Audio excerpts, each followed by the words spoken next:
पदयात्रा में शामिल श्रद्धालु उत्साहपूर्वक धार्मिक भजन गाते हुए और सनातन संस्कृति के प्रति समर्पण व्यक्त करते हुए आगे बढ़ रहे हैं।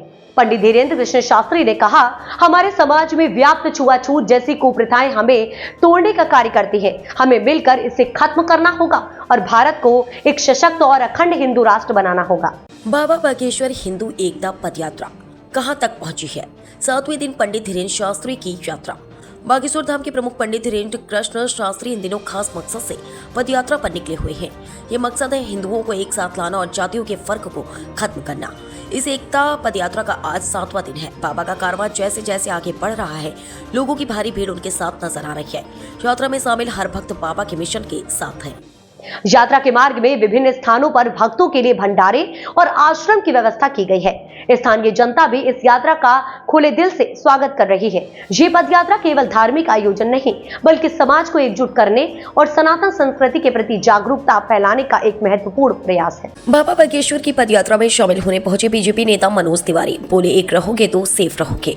बागेश्वर धाम के संत धीरेन्द्र कृष्ण शास्त्री द्वारा आयोजित सनातन हिंदू एकता पदयात्रा में शामिल होने के लिए भारतीय जनता पार्टी के वरिष्ठ नेता और सांसद मनोज तिवारी बुधवार शाम अपने समर्थकों के साथ निवाड़ी पहुंचे। इस यात्रा में निवाड़ी विधानसभा के विधायक अनिल जैन भी शामिल हुए।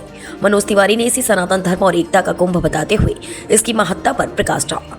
यात्रा का पड़ाव और स्वागत पदयात्रा मंगलवार शाम निवाड़ी जिले की सीमा में प्रवेश कर खुकसी गांव में रात्रि विश्राम के बाद बुधवार सुबह फिर शुरू हुई। यात्रा का अगला पड़ाव नेशनल हाईवे पर बने रेस्ट एरिया में तय हुआ, जहां मनोज तिवारी और विधायक अनिल जैन ने स्वागत किया। तिवारी ने कहा कि धीरेन्द्र शास्त्री की यह यात्रा धर्म और एकता का प्रतीक है। मीडिया से बातचीत में बयान मनोज तिवारी ने मीडिया से चर्चा में संभल कांड और बांग्लादेश में हिंदुओं पर हो रहे अत्याचारों का जिक्र करते हुए प्रशासन और विश्व समुदाय से ठोस कदम उठाने की अपील की। उन्होंने कहा कि एक रहोगे तो सेफ रहोगे, यह संदेश यात्रा के उद्देश्यों में भी झलकता है। उन्होंने बांग्लादेश में हिंदू संत की गिरफ्तारी की निंदा करते हुए कहा कि भारत सरकार इस मामले में ठोस कदम उठा रहा है। यात्रा का उद्देश्य तिवारी ने पदयात्रा को आज की जरूरत बताया और कहा कि यह हिंदू समाज को जोड़ने और सनातन संस्कृति को सशक्त करने का माध्यम है। इस देश में बहुत समय तक डिवाइड एंड रूल चलता रहा। हम लोग जब भी ब्रिटिश गवर्नमेंट का, ब्रिटिश शासन का जो हम पढ़ते हैं, तो हमको सबसे प्रमुख लाइन जो दिमाग में आता है उनकी रणनीति का वो था डिवाइड एंड रूल, बांटो और राज करो। आज देश में एक भावना आ रही है, देश के प्रधानमंत्री जी भी इस बात पे जोर दे रहे हैं कि सबका साथ सबका विकास, और जब सबका साथ होगा तो एकता होगी, फिर एक है तो सेफ है। तो ये तो बहुत बड़ी ज़रूरत है हमारे देश के लिए, क्योंकि हम कब बंट जाते हैं हमें पता नहीं चलता।